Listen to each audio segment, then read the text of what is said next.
Dear friends of Carmelite Chapel, it feels like a long time since we met each other and prayed together in our chapel. I miss you. I miss praying with you.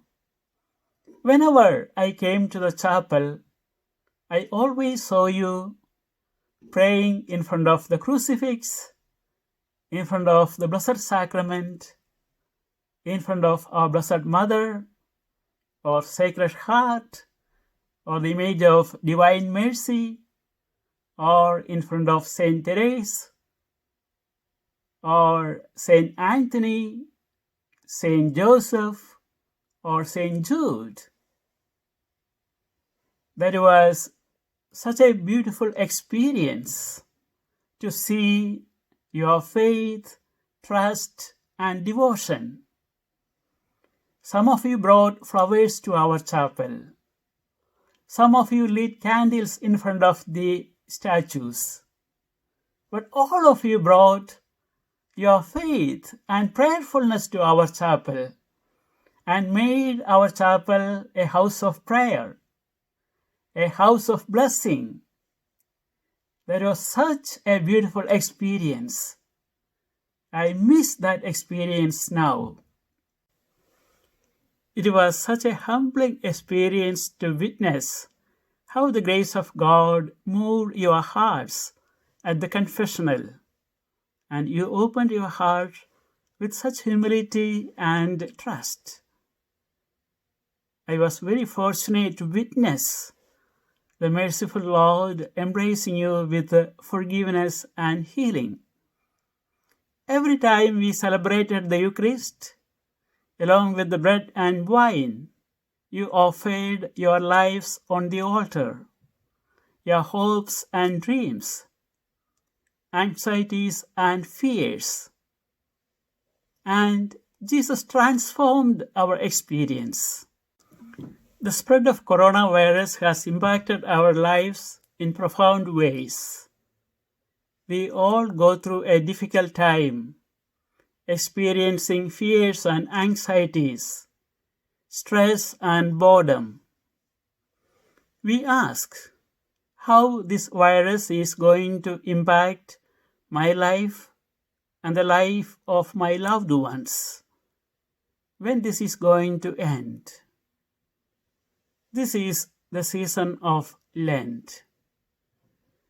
Usually during the season of Lent, we come together to pray the Stations of the Cross, for the washing of the feet, for the celebration of the Passion, death, and resurrection of Christ.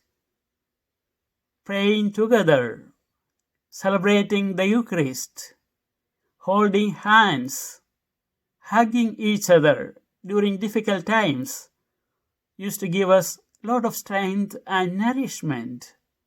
This year we are deprived of that togetherness and that nourishment. We are left alone to carry our cross. This year we will experience the passion and death of Jesus in a profound way. Jesus prayed, "Father, please take away this cup of suffering from me." This year we will join Jesus to pray the same prayer. Please take away this cup of suffering from me, from my nation, from this world. When we celebrated the Holy Week, we witnessed the priest washing the feet of others, reminding us that we are called to serve one another. This year, every time we wash our hands, we are reminded that we belong to one another. We are called to care for each other. After the 9/11 attacks, we discovered many real-life heroes. The flight attendants, the firefighters, the first responders, those who lined up to donate their blood. It is those heroes who helped us to overcome that tragedy. Today, many of you put your lives on the line. The doctors and nurses, the healthcare professionals, the truck drivers who bring grocery to our supermarkets, the cashiers at the supermarket. You all put your life on the line for us, and we are very grateful to you. And we also find real heroes at our homes. In spite of the fears and anxieties, the mothers wake up every morning to become a full-time mom, to become a full-time teacher, to do a full-time job. And that is very stressful. But in spite of the fears and anxieties, they continue to love, continue to give, and continue to strengthen us. And we are grateful for every one of you. As priests, Father Sijo and I long to be with you at your side at this very difficult time. Our hearts aches to be with you, to pray with you, to witness Lord offering forgiveness to you. And that is so hard for us to be not doing that responsibility now. But we know that your prayers continue to help us and strengthen us. Every time we celebrate Mass, we remember you, we pray for you. And we know that our Holy Week does not end on the Passion and death of Christ. It leads to Easter joy.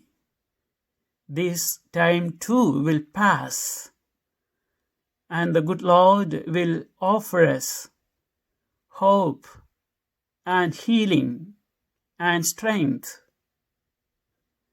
We will once again experience new life in the risen Lord. I look forward to that day when we will come again to pray together in our chapel, to hold hands, to thank God. Until then, may the good Lord deepen our love for one another, deepen our faith, deepen our hope. Thank you all.